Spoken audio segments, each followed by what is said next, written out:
आज की इस वीडियो में हम एक ऐसी महिला गैंगस्टर की बात करने वाले हैं जिसे भारत की पहली महिला गैंगस्टर भी कहा जाता है।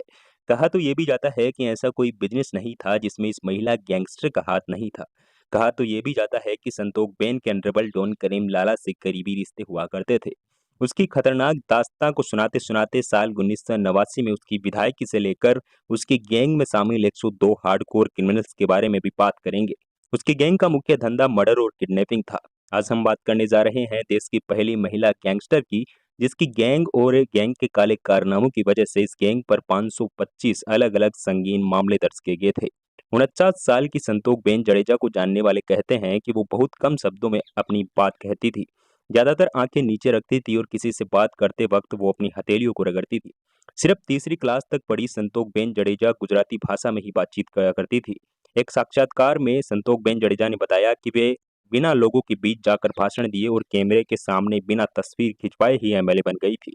80 से 90 के दशक में गुजरात के लेडी डॉन संतोष बेन जडेजा के गैंगस्टर बनने की कहानी किसी फिल्मी कहानी से कम नहीं है। दरअसल संतोष बेन के पति सरमन मुंजा जडेजा कभी एक साधारण मिल के मजदूर हुआ करते थे। एक दिन इस मिल में हड़ताल हो गई और मिल मालिकों ने हड़ताल तोड़ने के लिए स्थानीय गैंगस्टर देवू वागेरा को हायर कर लिया। कहा जाता है कि सरमन मुंजा ने उस वक्त गुस्से में आकर गैंगस्टर देवू वागेरा की हत्या कर दी। इस हत्या के बाद सरमन मुंजा इलाके का सबसे बड़ा डॉन बन बैठा। साल 1986 में सरमन मुंजा ने जुर्म का रास्ता छोड़ा और ईमानदारी के रास्ते पर लौटने की सोची, लेकिन इसी साल उसकी हत्या कर दी गई। बस यहीं से शुरू होती है सरमन मुंजा की पत्नी संतोष बेन के गैंगस्टर बनने की कहानी।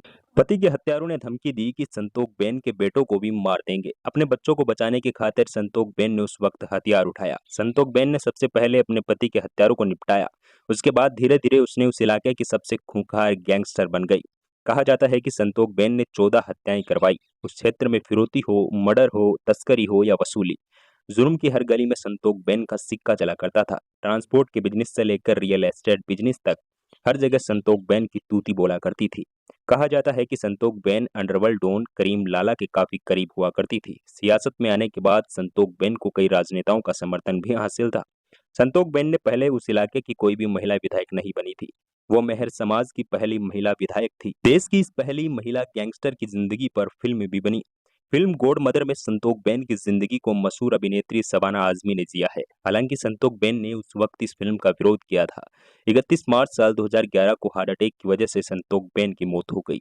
आपको देश की पहली महिला गैंगस्टर की कहानी जानकर कैसा लगा, कमेंट सेक्शन में हमें जरूर बताइए और ऐसी ही अमेजिंग स्टोरीज के लिए हमारे यूट्यूब चैनल और फेसबुक पेज को भी सब्सक्राइब कर लीजिएगा।